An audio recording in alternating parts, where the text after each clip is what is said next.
Meeting my half-sister at our father's will reading was tense enough, even more so when she got nothing. But then came the real shock. She asked for 24 hours of open access to his estate. I'm writing this from my father's porch. Inside, my half-sister is laughing with her new husband. 6 months ago, I didn't even know she existed. 3 months ago, I honestly wanted her out of my life forever. But now I'm not sure what we are, but it's something. The caterers are loading the last of the chafing dishes into their van. The florist left an hour ago, taking the centerpieces that'll probably end up at a nursing home somewhere. The string quartet packed up their instruments just after sunset. Now the only music is the crickets and the occasional burst of genuine laughter from inside the house. My house. My father's house. The house that, in so many ways, started all of this. I'm an architect by trade, 33 years old. I've spent the last decade designing spaces for other people to live in. I understand how walls can divide or connect. How a doorway can be an invitation or a barrier. How the same four walls can feel like a sanctuary or a prison depending on who's standing inside them. But I never understood any of that as deeply as I do right now. So let me go back to the beginning. Or rather, let me go back to the end of something, because that's where this story really starts. The phone call that changed everything 6 months ago. I got a phone call at 2:47 a.m. I remember the exact time because I was working late on a project, a community center design for a small town in Vermont, and I just glanced at the clock when my phone rang. My father's name on the screen. We weren't close. We hadn't been close since I was 14 years old and discovered that his business trips weren't business trips at all. My mother had confronted him. He'd chosen to stay with her technically, but something in our family fractured that year and never quite healed. Still, I answered. That's what you do when your father calls at 2:47 a.m. Except it wasn't my father. It was a nurse at a hospital 3 states away, and she was calling to tell me he'd had a massive heart attack. He'd listed me as his emergency contact. She was very sorry. They'd done everything they could. I sat in my home office, phone pressed to my ear, and felt absolutely nothing. That numbness lasted through the funeral arrangements, through the service itself, and through the reception afterward. My mother came, which surprised me. She stood in the back of the church with her arms crossed, her face unreadable, and left before anyone could offer condolences. I don't blame her. She'd spent 20 years married to a man who'd been unfaithful for at least half of them, and she'd spent the 15 years since their divorce trying to rebuild her life. She didn't owe him her grief. The numbness lasted until the will reading. That's when I learned about my half-sister. My father's lawyer was a soft-spoken man in his 60s with a gentle demeanor that suggested he'd delivered a lot of bad news in his career. He read through the preliminary details: outstanding debts, a modest investment portfolio, a vintage car my father had restored himself. And then he got to the real estate.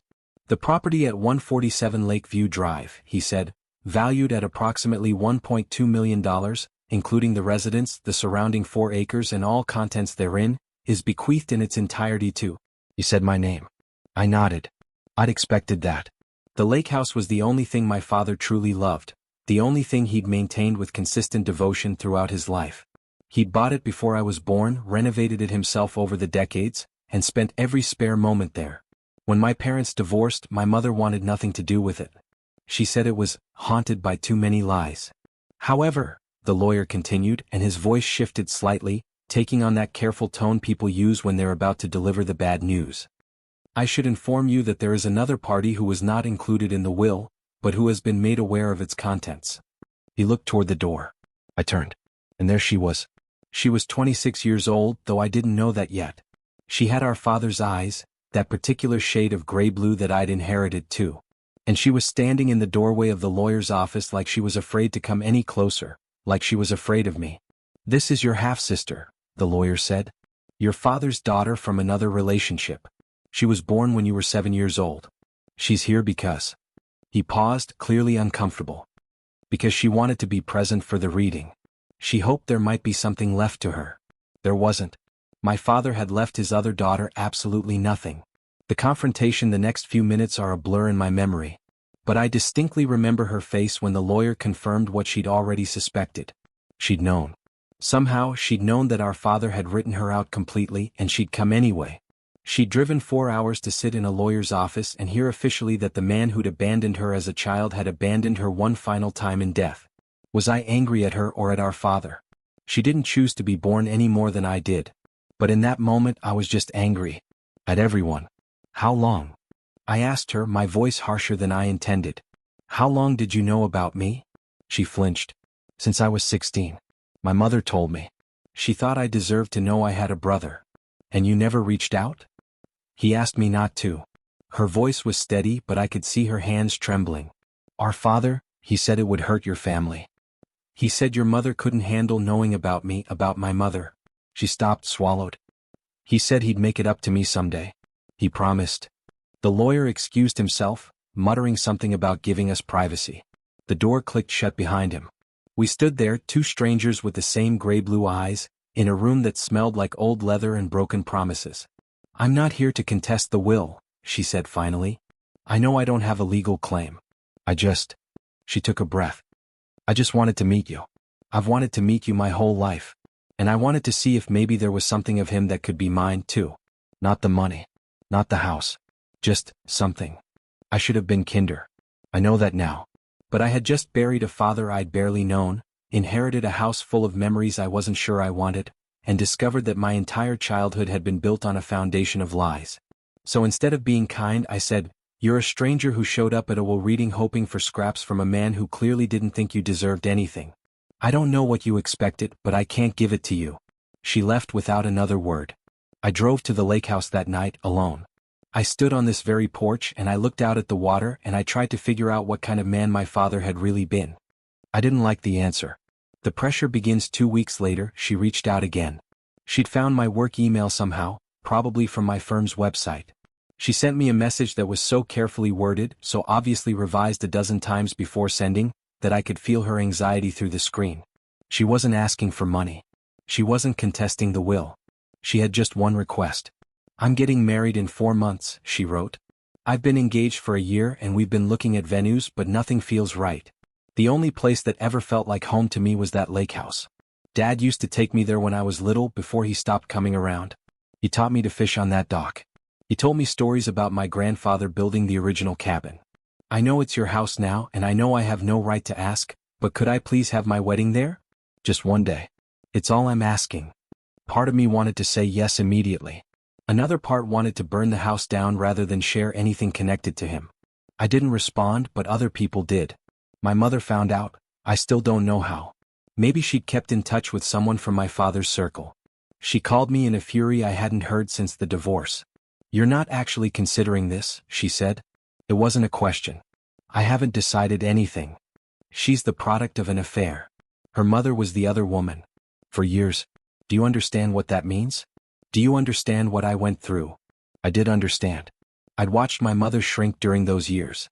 Watched her light dim as she tried to hold together a family that was crumbling from the inside. I'd watched her rebuild herself after the divorce, brick by painful brick into someone stronger. But I'd also watched her become harder, more brittle, less able to see nuance in anything. She didn't have an affair, I said quietly. Her mother did. Our father did. She was a child. She's a reminder of everything he did to us. And now you want to throw her a party in his house? That's a betrayal. And you know it. My mother called it a betrayal.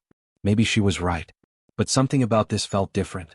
Something about this felt like the first honest thing I'd been asked to do since my father died. On the other side, the pressure came from my half-sister's family. Her mother, the other woman, reached out to me directly, which took a certain kind of audacity I almost admired. She sent a handwritten letter, explaining that my father had promised to provide for her daughter, that he'd always said he'd make things right, and that the least I could do was honor his wishes. I threw the letter away, but I couldn't throw away the conflict inside myself. The mediator, my uncle, stepped in 3 weeks after the will reading. He was my father's younger brother, and he was the only person in our family who seemed capable of holding two truths at the same time. He'd loved my father despite knowing about the affairs. He'd supported my mother during the divorce while still maintaining a relationship with my father's other family. He existed in the gray space that the rest of us were too angry to occupy.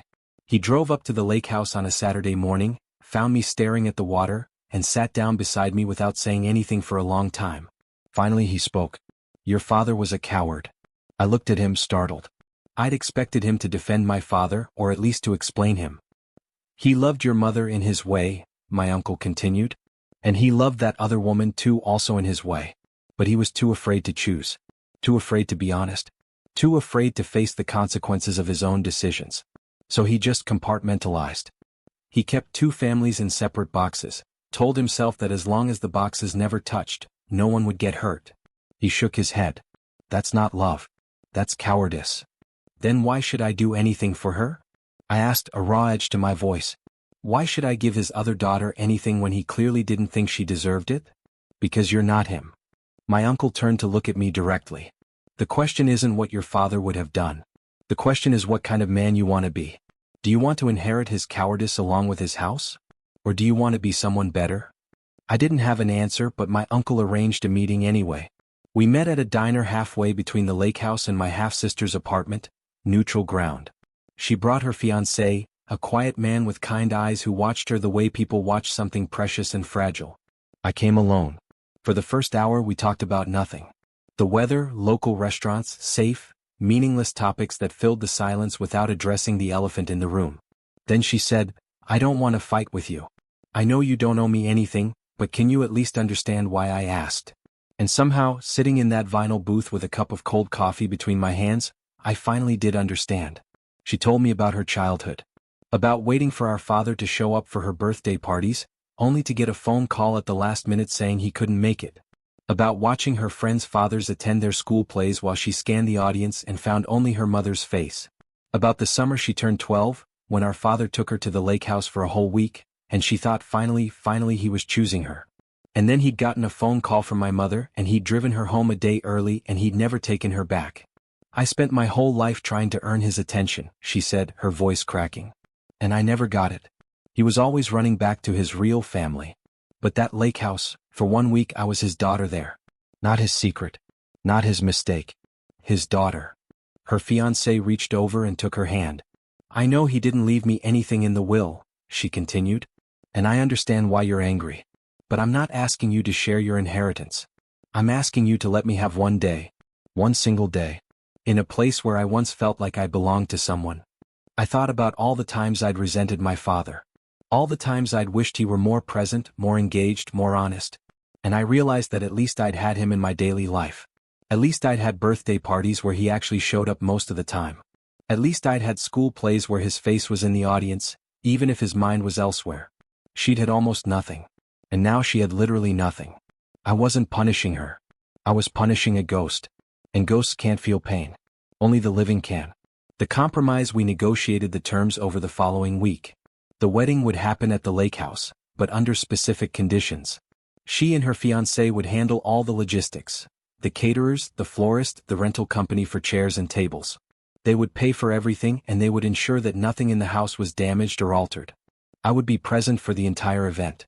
Not as a guest exactly, but as, I wasn't sure what, a guardian, a witness, a half-brother who wasn't quite family, but wasn't quite a stranger anymore.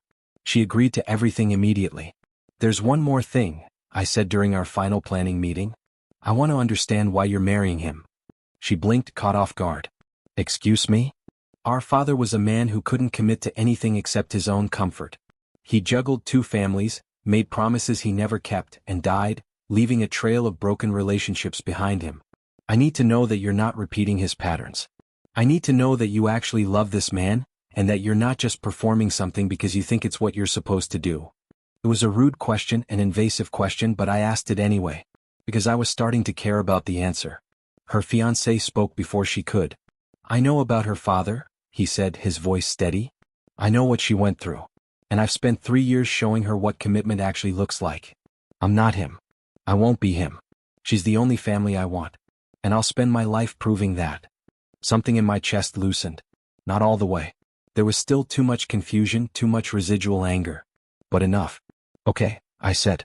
Let's do this. My mother didn't speak to me for 2 weeks after I told her about the decision.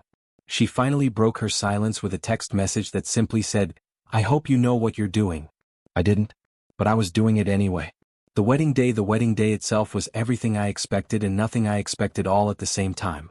I woke up at dawn, unable to sleep, and walked the property as the caterers began arriving. The lake was glass smooth and silver in the early light. A family of ducks paddled past the dock, oblivious to the chaos unfolding on shore. I stood there watching them and thought about all the times my father must have stood in this exact spot, looking at this exact view, carrying secrets I'd never even suspected. The chairs went up on the lawn overlooking the water. White chairs, simple and elegant, arranged in neat rows with an aisle down the center. A wooden arch at the front, draped in greenery and white flowers. It looked like a wedding from a magazine and it felt absolutely surreal. My half-sister arrived at noon to get ready in the guest room. I heard her upstairs moving around, and I thought about the fact that she'd never been inside this house as an adult. The last time she'd walked these halls, she'd been 12 years old, still believing that our father would eventually choose her. He never had. But she was here now. And for today at least she belonged. The ceremony began at 4 o'clock. 50 guests, mostly her side, friends, extended family, colleagues. I stood at the back, feeling like an intruder on my own property, watching as she walked down the aisle in a simple white dress that our father would never see her wear. The officiant talked about love and commitment and the courage it takes to build a life with another person. He talked about family, about the people we're born to and the people we choose. About how sometimes those circles overlap and sometimes they don't. And then my half-sister said her vows. She talked about her fiancé, about the life they were building together. But she also talked about the house. About standing in a place that held so many painful memories and choosing to fill it with something new. About refusing to let the past define her future. I spent my whole life wanting to be enough for someone who couldn't see me, she said, her voice steady despite the tears on her cheeks. And then I found someone who sees nothing but me. Today I'm standing in a place where I once felt invisible, surrounded by people who see me. And I'm choosing to believe that's not an accident. I'm choosing to believe that even broken things can be redeemed. I'm not ashamed to admit I cried. The aftermath, the reception lasted until almost midnight. There was dancing on the lawn and toasts and the kind of laughter that comes from genuine joy rather than obligation. I stayed on the periphery for most of it, nursing a single glass of champagne, and watching the people my half-sister had gathered around her. She found me eventually. She walked across the grass in her bare feet. She kicked off her heels hours ago, and sat down beside me on the porch steps. "Thank you," she said. "I know this wasn't easy for you." "It wasn't," I agreed. "But I'm glad I did it." We sat in silence for a while, watching the fairy lights twinkle above the dance floor. "I keep thinking about him," she said finally. "Our father. I keep thinking about what he'd say if he could see this. If he'd be happy or angry or—" "I think he'd be confused," I said. "I think he spent his whole life trying to keep us apart, and he wouldn't understand why we chose to come together." "Do you hate him?" I considered the question seriously. "No. But I don't forgive him either. I think I'm just done with him. He made his choices. He's dead now, and we're the ones who have to live with the consequences." "That's very philosophical." "I'm an architect. We're trained to think about foundations." She laughed. It was a small sound, barely more than a breath, but it was real. "What happens now?" she asked. "With us, I mean. Are we?" "I don't know," I said. "Siblings? Strangers? Something in between?" I thought about it. "I don't know what we are, but I think I'd like to find out." Conclusion. I'm still on this porch, watching the last of the wedding cleanup crew pack away the chairs. My half-sister is inside, laughing with her new husband. 6 months ago, I didn't even know she existed. 3 months ago, I wanted her out of my life forever. And now I'm not sure what we are, but it's something. The caterers have finished loading their vans. The florist's truck pulled away 20 minutes ago. The chairs are stacked, ready for pickup in the morning. By this time tomorrow, the lawn will look like nothing ever happened here. But something did happen here. Something that felt, for the first time since my father's death, like the right thing. My mother still isn't speaking to me. I understand why, and I'm giving her space. Maybe she'll come around eventually. Maybe she won't. Either way, I made my choice and I stand by it. My half-sister and her husband are leaving in the morning, heading off on their honeymoon to somewhere warm.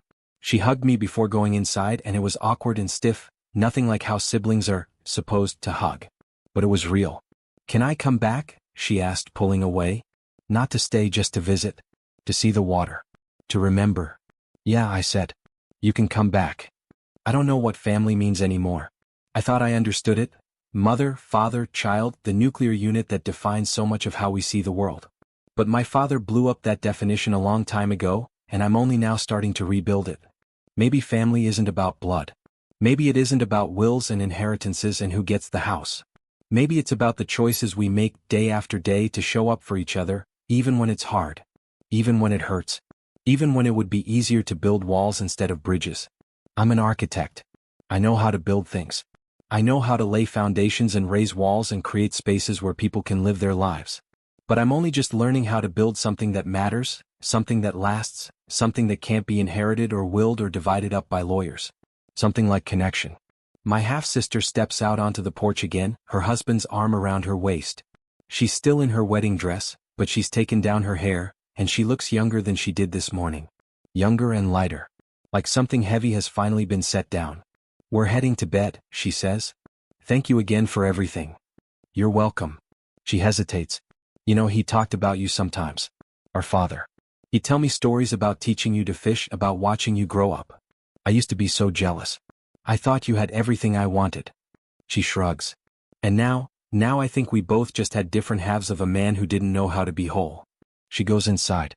The screen door swings shut behind her. I sit on the porch for a long time after that, watching the stars come out over the lake. The water is dark and still. Somewhere out there, a fish breaks the surface, leaving ripples that spread and eventually disappear. Our father is gone. His secrets are buried with him. But we're still here.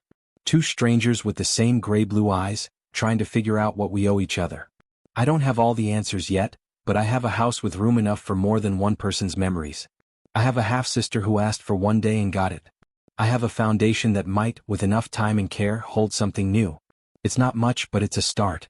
And for the first time in months, that feels like enough. Call to action. This whole journey made me rethink everything I thought I knew about family, betrayal, and what we owe each other. Have you ever faced a moment where you had to choose between old hurts and building something new? What would you have done in my place? I'd really love to hear your thoughts and experiences in the comments below.